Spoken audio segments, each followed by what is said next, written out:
University.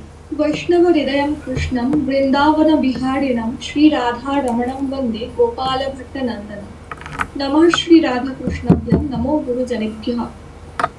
By the mercy of Sri Radha Krishna, I, Arpita Pal, a research scholar in the Department of Sanskrit, Patna University, is able to present a paper in this grand conference, which is entitled as Sri Brahma Samhita, an auspicious scripture of Vaishnava Vedanta philosophy.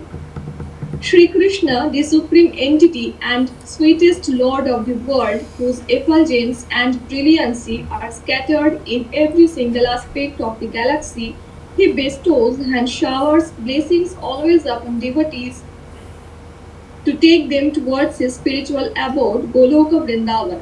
Since creation of the universe, the Lord Krishna distributed respective duties to respective superior souls to continuously maintain the materialistic world. Brahma, the very first created being in the universe, had the mission of world creation. Prior to the act of creation, Brahma recited a series of poem prayers which is renowned as Sri Brahma Samhita. This story goes as follows. When Lord Vishnu desired to recreate the universe, a divine, beautiful, gold lotus flower grown from his navel, and from that lotus flower, Brahma was born. That is why Brahma is often called as Swayambhu, that means self-existent. After his emergence, he started to prepare for creating the universe as a secondary creator. But he was unable to perform that act as everywhere was filled with deep darkness and he was so much confused. Then Goddess Saraswati appeared before him and instructed him to meditate upon the Kama Bija mantra. After following her instruction, Brahma heard the mesmerizing sound of Krishna's divine flute. That divine sound purified Brahma's heart, and he realized that the sound of the flute was a series of divine words which is recognized as Kama Gayatri. Then Brahma started chanting the Gayatri mantra and he acquired the ocean of true knowledge. Being dived into the sublime world of devotion, he started to praise the prime Lord Govinda by this sacred series of poem prayers. This scripture was consisted of 1,000 chapters, but except fifth chapter, all are lost to humanity. In 16th century, in a manuscript library of Adi Keshava temple in Trivandrum district, Kerala, it was found by the mystic saint Sri Chaitanya Mahaprabhu. Chaitanya Mahaprabhu had one mission of world purification by promulgating the practice of Nama Sankirtana, which is chanting Hare Krishna, Krishna Krishna, Hare Hare, Hare Rama, Rama Rama, Hare Hare. After discovering the text, Mahaprabhu commissioned a scribe to copy the scripture and provided copies to advanced devotees. Thus, the text gained its supreme shape and entered into the arena of Vaishnava literature. Final spiritual conclusion is concerned here via vivid modes of devotional theories. It has 62 verses, which exceptionally glorifies Govinda. His Divine Grace, Acharya Bhaktivedanta Swami Prabhupada said, in Sri Brahma Samhita, the esoteric philosophical conclusion of Achintya Bheda Bheda Tattva is presented, and it also presents the methods of devotional services. 18-syllable Vedic hymn, discourses on soul, super soul, fruitative activity, explanation of Kama Bija, Kama Gayatri, original Mahavishnu, specific description of Krishna's spiritual abode, Goloka Vrindavana. At the same time, the text describes demigod Ganesha, Garbhodakashai Vishnu, origin of Gayatri Mantra, form of Govinda, goddess Durga, Shiva, meaning of austerity, and much more. All this explained in a less complex way. For this reason, this hymn is very near and dear to Krishna's devotees, and every single day in ISKCON temples worldwide, the hymn is sung by devotees in the Mangala Arati.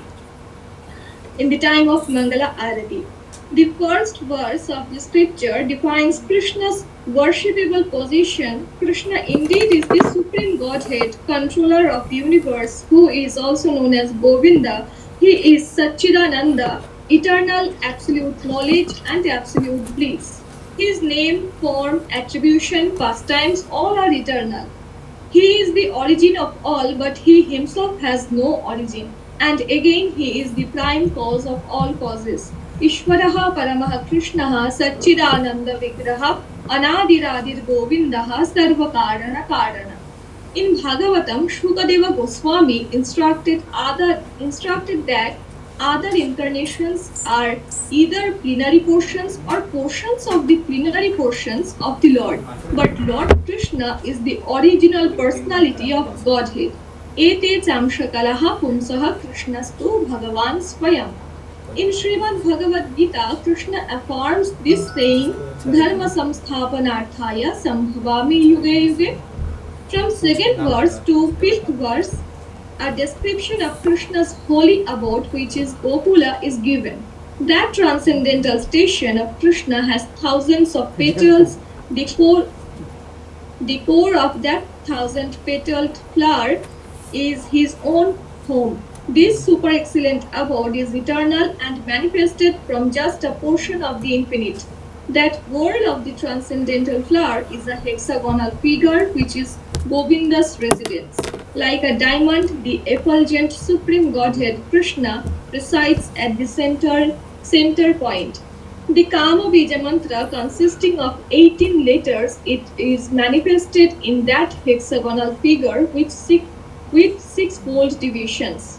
Krishna's pastimes are basically two types, manifest and unmanifest, which are revealed to the vision of humans, that is called as manifest pastimes, that's mean Vrindavana Lila, which are invisible to eyes of us, called as unmanifest pastimes. In Gokula, manifest pastimes happen when Krishna wants, but in Goloka, the unmanifest pastimes are eternally manifested.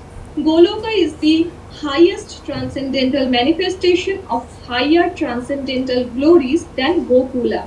Only pure devotees of Krishna can taste the nectar of his divine Leela, that's mean pastimes in various forms both in Gokula and Goloka, which are ever refulgent.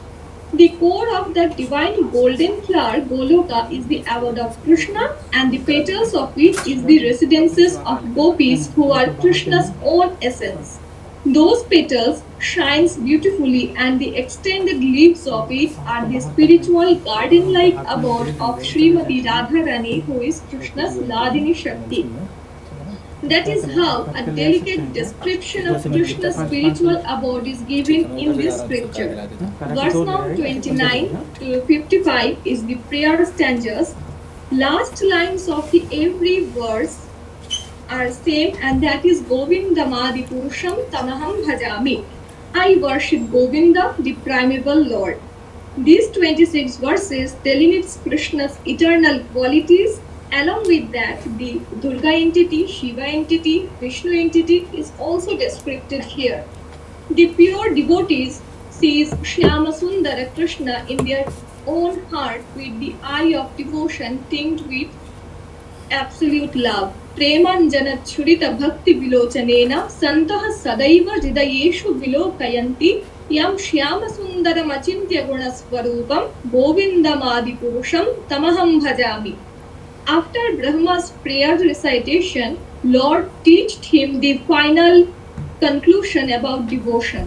When one spiritually awakens by means of true knowledge and pure devotion, Krishna awakens in his heart.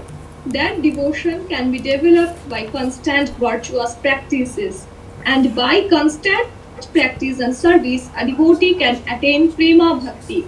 That divine potency, prema bhakti, then brings forth Krishna in front of him. Thus, an auspicious and prosperous theory about Krishna is revealed here in Sri Brahma Samhita, which is calling us to contemplate constant devotion to obtain our true state in Krishna's spiritual abode, Goloka Vrindavana. Namo Namaha. Thank you.